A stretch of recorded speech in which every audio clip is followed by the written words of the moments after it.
Good morning, students. So, how are you all? I hope you all are fit and fine. So, today we will read class 4th, lesson 1, A True Friend. और ये lesson आपकी second term की book का first lesson है. तो a true friend and tiger talk, ये दो lesson आपके FA2 में आएंगे. मैं आप सभी को कहना चाहती हूँ कि आप सभी बच्चे सेकेंड टर्म के लिए अलग से नई कॉपियां लगाएं और जो पुरानी कॉपियां हैं उनको आप राइटिंग कॉपी, यानी कि राइटिंग जैसे बुक आपकी भर गई है तो राइटिंग के लिए आप उनको यूज करें. सेकेंड टर्म का काम नई कॉपियों में स्टार्ट करें, क्योंकि बहुत सारे बच्चे ऐसे हैं जिन्होंने काम ही नहीं किया होगा या अधूरा काम किया होगा.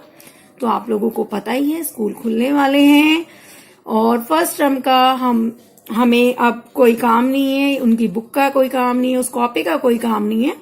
तो सारा काम एक ही कॉपी में रहेगा, साफ सुंदर राइटिंग में रहेगा. इसलिए आप सारे बच्चे नई कॉपीज लगाइए सेकेंड टर्म के लिए. फर्स्ट लेसन ए ट्रू फ्रेंड, जैसा कि आप नाम से ही समझ रहे हैं, ट्रू फ्रेंड का मतलब होता है सच्चा मित्र.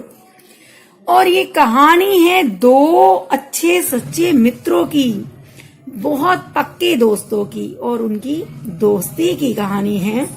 तो शुरू करते हैं. डायनिसियस वॉज ए क्रूअल किंग, एक राजा था जिसका नाम डायनिसियस था और वो बहुत क्रूर था, बहुत ज्यादा परेशान करने वाला, लोगों को तानाशाह था. Who ruled in a Greece, जो ग्रीस में शासन करता था. ही वॉज ए टायरेंट, और वो एक डिक्टेटर था, तानाशाह था, सब पर अत्याचार करने वाला दुष्ट क्रूर राजा था. He never cared for the welfare of his subjects and always did of his own. उसे अपने प्रजा की कोई चिंता नहीं थी. सब्जेक्ट्स प्रजा, वेलफेयर उनके कल्याण की कोई चिंता नहीं थी. And always did of his oven, और वो अपने लिए, अपनी भलाई के लिए ही कार्य करता था, जो भी करता था, और अपनी ही चलाता था.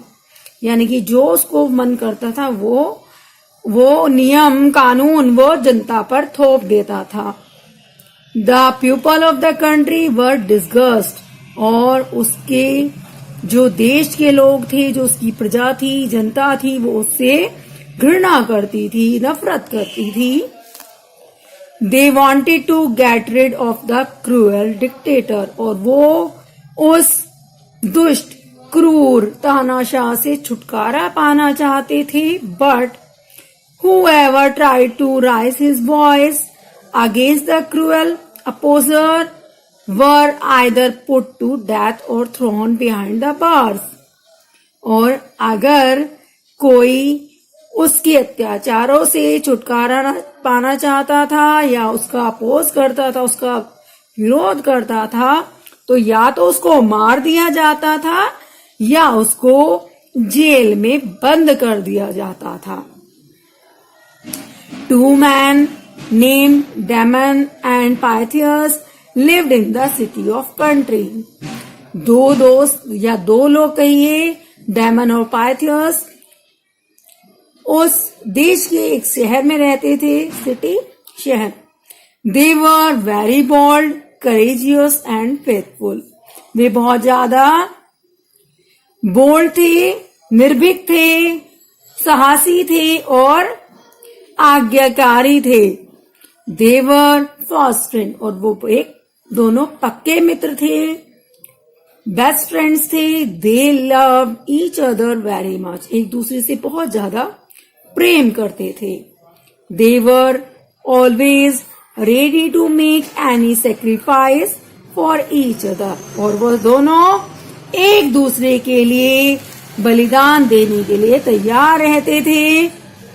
The two friends always opposed the cruel dictator, और दोनों दोस्त हमेशा उस क्रूर तानाशाह का विरोध करते थे. In their opinion, to rule tyrantly and to bear tyranny were equal sin. किसी क्रूर डिक्टेटर तानाशाह के अंडर शासन करना यानी कि उस तानाशाह के नागरिक होना और उसके अत्याचारों को सहना दोनों ही पाप है, अभिशाप है। One day, Damon was talking to people in the marketplace. एक दिन डेमन मार्केट में कुछ लोगों से बातें कर रहा था. He was advising them to be bold and oppose the injustice of the cruel king. और वो लोगों को सलाह दे रहा था कि हमें निर्भीकता से अन्याय का सामना करना चाहिए. जो हमारा क्रूर दुष्ट राजा है, इसका विरोध करना चाहिए. Some soldiers were passing that way. और कुछ सैनिक वहां से गुजरते हैं. When they heard Damon speaking against the king. और वे सुनते हैं कि डेमन राजा के विरुद्ध बोल रहा है. They arrested him and produced him before the king. और वे उसको पकड़ लेते हैं और राजा के समक्ष पेश करते हैं. The king was in a great fury. राजा बड़ा गुस्सा होता है.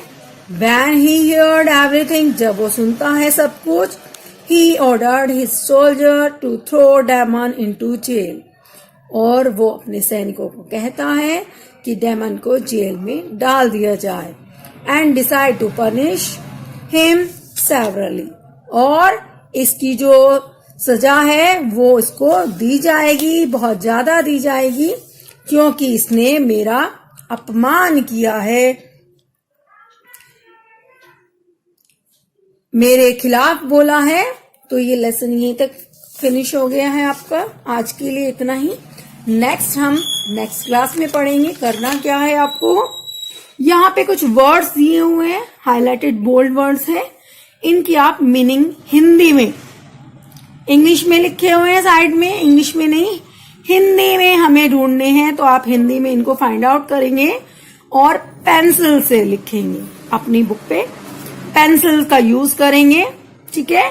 जब कॉपी में कराएंगे तो वो काम आप पेन से करेंगे. अभी के लिए इतना ही. इस लेसन को अच्छे से पढ़िए. ठीक है. और वर्ड मीनिंग फाइंड आउट कीजिए. ओके, बाय बच्चों.